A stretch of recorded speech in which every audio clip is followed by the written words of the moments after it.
প্ৰথমতে 1 লাখ টকা পাব, তাৰ পিছত 50,000 টকা পাব, তাৰ পিছত 50,000 টকা পাব।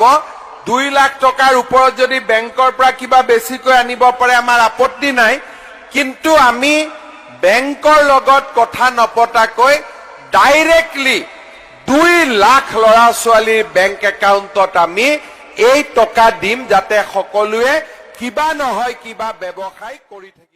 Big breaking news for the youth of Assam. ইতিমধ্যে অসমৰ মুখ্যমন্ত্ৰীয়ে মুখ্যমন্ত্ৰী স্ব-নিয়োজন আঁচনি 2023 লঞ্চ হোৱা বুলি ঘোষণা কৰিছে।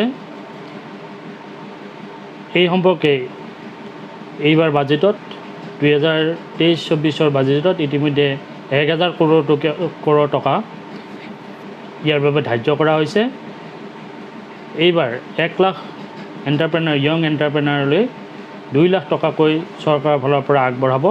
গতিকে আপোনালোকে পলম নকৰি এই আসাম মুখ্যমন্ত্ৰী স্ব-নিয়োজন যোজনাত অনলাইন আবেদন কৰক। অনলাইন আবেদনৰ কাৰণে আপোনালোকৰ প্ৰয়োজনীয় যিখিনি নথিপত্ৰ, সেই নথিপত্ৰ কি লাগিব এই বিষয়ে আপোনালোকক এই ভিডিঅ'টোৰ জৰিয়তে জনোৱা হ'ব। আসাম মুখ্যমন্ত্ৰী স্ব-নিয়োজন যোজনা, ইয়াৰ আণ্ডাৰত আপোনাৰ বিভিন্ন ধৰণৰ আপোনাৰ সেৱা, ইয়াত আপোনাৰ বিভিন্ন ধৰণৰ বিজনেছ আপোনালোকৰ অন্তৰ্ভুক্ত কৰা হৈছে। গতিকে আসাম মুখ্যমন্ত্ৰী স্ব-নিয়োজন যোজনা, Assam Chief Minister Himant Sarma launched the Sva-Niyojan Yojna to start small enterprises of the state. Under this scheme, financial assistance of rupees 2 lakh will be provided by the government to the entrepreneurs to run their own business, for which 1 lakh entrepreneurs will be included in the state within 3 years. Under the scheme, the government of Assam will provide seeding capital investment in the form of installments to the beneficiaries.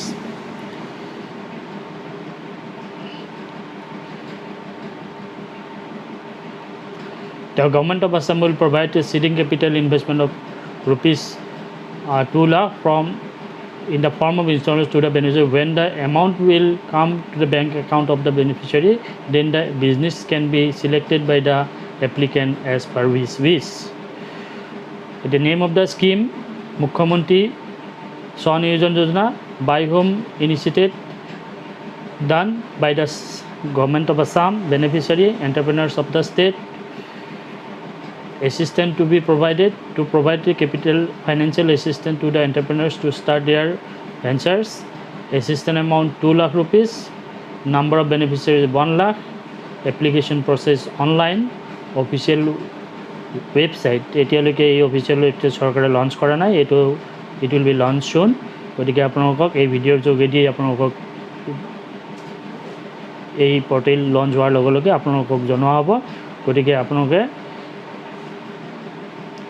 Helping হেণ্ডৰ লগত জড়িত হৈ থাকিব। আপোনালোকে time to time year update পাই থাকিব, আৰু এইবিলাক পোৱাৰ পৰা আপোনালোকে সদায় এই ভিডিঅ'টোৰ লগত হেল্পিং হেণ্ডৰ লগত জড়িত হৈ থাকে। এলিজিবিলিটি ফৰ দ্য মুখ্যমন্ত্ৰী স্ব-নিয়োজন যোজনা, এতিয়া কি আপোনালোকৰ এলিজিবিলিটি ক্ৰাইটেৰিয়া আছে। The applicant must B A permanent resident of the state of Assam.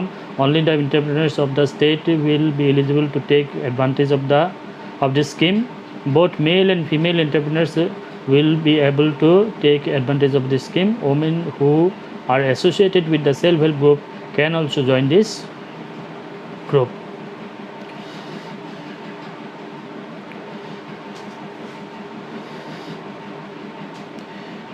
The minimum age of the applicant should be 18 years or more.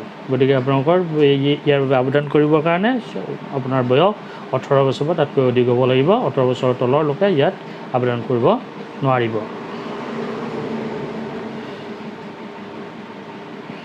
গতিকে আপোনালোকৰ সময় থাকোঁতেই আপোনাৰ অসমৰ যুৱক যুৱতীসকলৰ কাৰণে এইটো এটা চৰকাৰে ভাল সুবিধা আগবঢ়াইছে। গতিকে আপোনালোকে এই সুবিধা লাভ কৰক।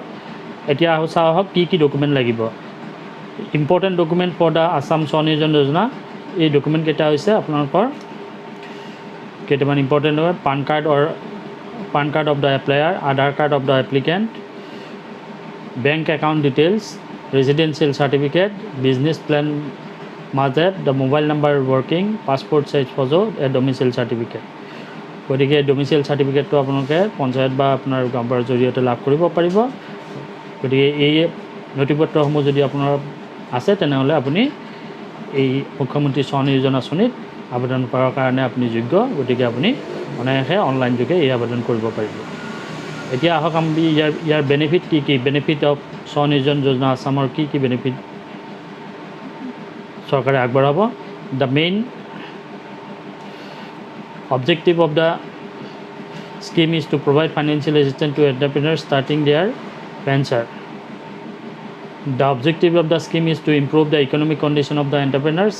Through these schemes, efforts are being made to make the state of Assam an industry. A budget of rupees 500 crore has been set for the scheme in the next 3 years. The budget of this year is rupees 1000 crore.